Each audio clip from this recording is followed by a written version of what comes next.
All right, today we're going to walk through digitizing photos in the Memory Maker system. So we'll start here with what you get in the beginning, a box of photos. What we use is these special boxes, not that special, but they're called these Simply Tidy boxes from Michaels. We use these white ones as the inbound, things that need to be processed, and then these black ones for when they're done processing. So often people will bring in the photos in a bag or something, and we'll just put them in here. Then black ones were done. So say we get this box, and the customer today will be good old John Smith. So we'll take a Sharpie Post-it, John Smith. Sometimes we'll also write JS1, so John Smith 1, if it's their first job, so we can keep track, because oftentimes you'll have multiple jobs. Then John Smith 1, and then put that on here. You can also write the date that you got it, just to help you keep track of that. And then I'll run through some of these other kind of basic items we have right here for organization. So these white photos will be used to transmit information into the scanner, so you'll see that shortly. This is a Stabilo pencil. This is for writing on anything that is to be scanned. If you use a Sharpie on a photo or something that's scanned, the ink can get on the scanner and mess that up. So this is kind of purpose built for that. Then we have a cleaning set right here. This is an Epson cleaning kit, but you can really just use any kind of screen cleaner. This is a microfiber cloth, then pencil sharpener for the pencil, and then these are some card separator tab type things to organize the photos once they've been scanned. So now we'll go over to the actual scanner itself. So let me move this stuff out of the way. So here we're using the USB-C cable to connect to the scanner. It's not the one that comes with the scanner, but you can get it for like $10 on Amazon, and it lets you connect to your USB-C computer. So we'll open this up right here, and then open up the device as well. Pop this little scanning bed out as well, and flick that up. There we go. Now it is ready to go. All right, so next step, we're going to get on the computer. First thing is download a couple of apps. So you can either use the Google Drive desktop app or the Dropbox desktop app. Both of them work, whichever one you prefer. We use the Dropbox one, but again, it's up to you. So if you just search Google Drive download, this is the Google Drive desktop app, and then Dropbox download, that should get you the Dropbox desktop app. Install those. And what those do is in your Finder, your file system, as you can see here, we have a Google Drive access, so we can look at all of our folders. And this works for everything outside of scanning as well. So you can download, upload, access, edit all of those files. And then the last piece of software we're going to need is the scanner software. So if you just search Epson FF680W software, it should be that first result. And then just select the operating system, download, and we'll be ready to go. So we'll go into that now. So this is what you'll see when you open up that Epson Fast Photo software. We'll start off in the settings in this top right corner. So we'll come back to this organization tab in a second. We'll go on to enhancements. For this, we do all the enhancements. Why not? When in Rome. And then we apply these enhancements directly to the scanned photo. You can do this one either way, but we find the enhancements always better, so no need to have two of them. Scan settings. We do the instant photos setting. So an instant photo is like a Polaroid, those thicker photos. With those thicker photos, the standard photo setting will cause it to jam. And then oftentimes, if two photos scan at once, the standard photo mode will jam and give you a warning. That's rare enough that we don't really mind if occasionally it scans two photos together, and we don't want to have to switch the setting every time there's a Polaroid or instant photo, so we just leave it on instant photo. For the resolution, we go at 600 dpi. This is industry standard. 300 dpi is faster, but especially on dark photos, it just looks awful. And then 1200 dpi, it's barely noticeably better and takes way longer. For file format, we go with JPEG. TIFF is the uncompressed file type. It's about 3 times the file size, and for our use case, there really is no need. And then we scan the back of every photo because we want to capture any information that might be there. We just default to scanning more because the AI can parse through it all later. Under advanced settings, again, just check all the boxes. Nothing to do in this upload tab. Within scanner settings, if you go to device settings, then go to scanner setting, this fourth tab, and then turn detect glass dirt on high. That will just make the sensor a bit more sensitive anytime there's a smudge on the glass. And then also if the sensor ever kind of starts giving out, which it can after, 10,000 plus photos, it'll give you a warning there as well. And that's it for the settings. So I guess we'll go back to organization. And this is a process we follow every time we get a new customer. So you saw earlier, we got a new customer and then we wrote, John Smith, JS1. So if we are creating a new customer here, we just click this folder. And this is the folder that all the files will be scanned into. Then we'll go to this Memory Maker Uploads folder. So this is our Dropbox folder. And as you can see, we already created this folder, but you could also click New Folder. We'll do Jeff Smith, just as an example here, Create. And then it'll open this folder, and then you can just click Open there.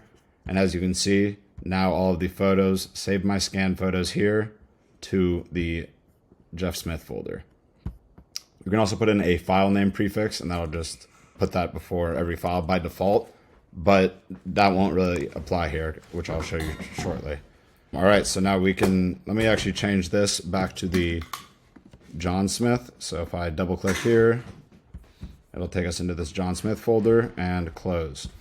All right, now it is time to start scanning. So we will take some photos from the Lucky John Smith intake box. So we'll take these first two sleeves out here. Then let me put this back down.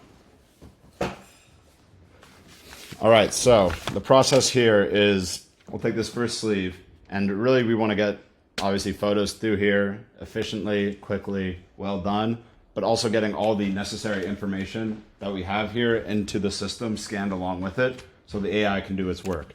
So what that looks like is, you see right here we have on this sleeve December 2004, and then on the back as well, Christmas 2004. So often you'll see this on these sleeves, or in a photo album there will be some notes accompanying it. You always want to keep an eye out for that extra information. We'll take one of these blank white photo cards. Christmas 2004, December 2004, either one works. Let me just take this Stabilo pencil and Christmas. All right, there we go. You don't need to shake it off. That's just because the tip broke. And then we will take these photos out of this sleeve. We'll put this information card on top here. And then when you're loading the photos into scan, we want, first of all, the wide way, horizontally, landscape. And then you also want to put it upside down with the top of the photo facing down. This doesn't matter that much because we automatically rotate all of the photos, but best practice. So we will put these in right here. You tighten these little clamps on the side as well. I mean, not too tight because then sometimes it'll hold the photos in place and they can't go down, but just give it a little something. And then on the computer back here, we'll go to start scanning. So in the subject line, we'll just put, so this is John Smith, job 1. We already did the _A, so we'll do an _B now. We did an _A previously, so we'll just go with an _B. This is the second collection, and then click start scanning. So as that's going away, we would usually then get the next photos lined up. But when they're just in sleeves like this, it really doesn't take much time to process at all. So, all right, I'll take these photos out. And then what kind of information do we have here? Here we go. Disposable.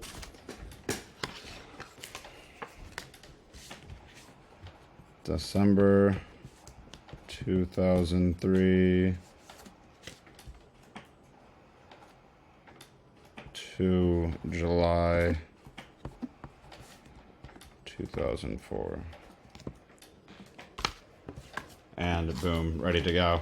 And oftentimes I will kind of have a bunch of these lined up. Just, you can have like 4 kind of on deck ready to go, just so that the thing's never sleeping. And remember, right here we have, this is 50 cents a photo going right here at market rate. So this is a stack of, I think, 40 or so photos. So this is just $20 automatic. A photo every 3 seconds, 20 photos a minute. So yeah, it's $10 a minute when this thing is purring. And that's why you don't want this thing sleeping. You don't need to rush. You want to be accurate. But I mean, it's great when it's just going like this. All right, so we're just about done here. And what we'll do now, so this, remember, this black box is the processed, the finished box. So what we'll do here, now that these are done, we'll grab these as the first photo we're scanning. This is the top of the deck. So we'll put this in facing this way. And then on our screen right here, it will say, it says 44 photos scanned. So we'll take one of these manila divider cards, and in the top left corner, we'll say, so this is collection B. So we'll write a B in the top left there. And then this was up to photo 44. So then we'll put that in the right up there. And then you can just plop this in the box. And as you can see, B44 right there. And again, I probably should have had that scanning before. So I'll just click scan next batch. There we go. Look at them go. 50 cents. $1. $1.50. $2. I mean, it's kind of magnificent. I'll get this next card ready. Pretty straightforward process. Sometimes the scanner will jam, and in that case, it scans the last photo first, the last photo in the stack, and then scans in reverse order. What the software will do is, once it gets to the last photo, then it will reverse the order, so it's kind of top to bottom. If it gets jammed halfway through, some funky stuff can happen with the ordering. In that case, oftentimes we'll just delete those photos and rescan that batch. But most of the time, it's pretty straightforward. All right, so that now we have up to 64 photos scanned, and that's not 64 more photos. That's just 64 in this batch, in this collection. So we'll go on that next card, write 64, put that in. And then, yeah, so now the clients can easily find the photos as they need. And then if you ever need to go back, everything is nice and organized. So this is only 64 photos scanned. We'll click done scanning right here. And now the photos will go through processing, which is a photo about every 2 seconds or something. So you just kind of let that sit, and during this you can prep the next batch. If you don't want to wait for the processing, because oftentimes you might scan up to 300 at a time, so that can take a while, a little workaround you can do is, so if you go to your applications in your Finder, there it is, and then you find the Fast Photo app, A, B, C, D, E, F, where is it? Epson software. There we go, Fast Photo. So you'll see I have a Fast Photo 2. I did that by, you just copy this. So Command C, Command V, copy paste this. And what I can do then is I can have 2 copies of the app running at the same time. There we go. So now what I can do is I can process the next batch in this version of the app while the other one is processing. And it actually does take, it's about like 2 seconds per photo on the processing versus 3 seconds for the scanning. So it's honestly about even, and that would allow you to almost kind of double the efficiency of the scanner. Oftentimes you don't need that much efficiency. There's work you can do kind of in between while it's processing, but if you really do want to max out, this is a way to do it. So now we can, and you would just do that by start scanning, and then we have that next job. So you do JS1 _ C for collection C, and then start going, and then you can open the other one. So you have, this is the other one that was going. All right, so these are the photos. So for a second there, we couldn't see the photos because the correct folder wasn't selected. If you ever run into that, you just gotta make sure the right folder is selected right here. So I just went into there, John Smith, JS1 _ B, and then now we have all of the photos. So now what you want to do is every once in a while you want to do a quality control check just to make sure the scanner is looking good. The photos are coming out right. You know, smudges and streaks are the thing we're concerned about. So looking through some of these, not seeing anything. You obviously don't need to look at every photo. You can just kind of check a few of them here and there.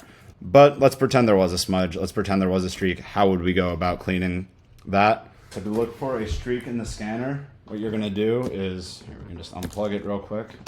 We'll close this as well. So this little tab right here opens it up, and that'll kind of let you get behind it. And then this glass, so there's this glass, and then there's another glass right here. So these are the two parts that are ever an issue.